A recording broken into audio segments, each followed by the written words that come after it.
Shri YS Jaganmohan Reddy గారి ఆదేశాల మేరకు మరియు అలాగే state youth wing president Jakkanpudi Raja గారి ఆధ్వర్యంలో మరి అలాగే బైరెడ్డి సిద్ధార్థ రెడ్డి గారు వర్కింగ్ ప్రెసిడెంట్ బైరెడ్డి సిద్ధార్థ రెడ్డి అనే ఆదేశాల మేరకు మరియు YSR district incharge SP Mohan Reddy గారి ఆదేశాల మేరకు ఈరోజు యువత పోరు అనేది ఒక విద్యార్థికి ఒక యువతలకు ఏ రకంగా అయితే కూటమి ప్రభుత్వం అన్యాయం చేసి రోడ్డు పాలు చేసిందో అది ప్రజలలోకి తీసుకొని వెళ్ళాలనే ఉద్దేశంతోనే ఈరోజు ఇంత భారీ ఎత్తున మేము ధర్నాకు దిగాల్సి వచ్చింది.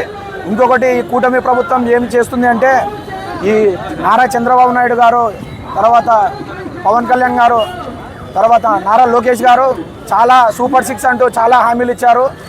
జాబ్ క్యాలెండర్లు కానీ, తర్వాత విద్యార్థులకు వసతి ఎలా అయితే బస్సు ఉచిత వసతి ఇస్తామని చెప్పేసి అది కానీ చాలా హామీలు ఇచ్చారు. ఈ రోజు వరకు ఒక్కటి కూడా నెరవేర్చలేదు.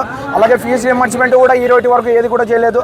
అది ప్రజల్లోకి తీసుకురావడానికి ప్రయత్నం చేస్తుండగా అది డైవర్షన్ పాలిటిక్స్గా చాలా విధాలుగా డైవర్షన్ చేస్తున్నారు ఈ కూటమి ప్రభుత్వం అనేది. కూటమి ప్రభుత్వం చేసేదే మోసపూరితమైన రాజకీయం. మేము ఒకటే చెప్తున్నాము, యూతులతో కానీ విద్యార్థులు కానీ పెట్టుకుంటే మిమ్మల్ని భూస్థాపితం చేస్తారనే ఉద్దేశంతో ఖచ్చితంగా విజ్ఞప్తి చేస్తున్నాము. ఏ రాజకీయ నాయకుడైనా ఎంతటి వాడైనా కూడా యూతులతో కానీ విద్యార్థులతో కానీ పెట్టుకొని గెలిచిన మొగోడుగాడు ఎవడు కూడా లేడు అని చెప్పి ఈ ముఖ్య విజ్ఞప్తి చేస్తున్నాను. ఒకటే మేము తెలియజేసేది ఏమంగా, విద్యార్థులు ఏ విధంగా అయితే అన్యాయం పాలై రోడ్డుపై జీవిస్తున్నారో ఈరోజు నారా చంద్రబాబు నాయుడు గారు కానీ, పవన్ కళ్యాణ్ గారి, నారా లోకేష్ గారు కానీ గుర్తించి ఏ విధంగా అయితే సూపర్ 6 అమలు చేశారో అదే విధంగానే అమలు చేయాలి. ఫీజు రియంబర్స్మెంట్ బకాయిలు ఏదైతే ఉందో ఖచ్చితంగా చెల్లించాలి.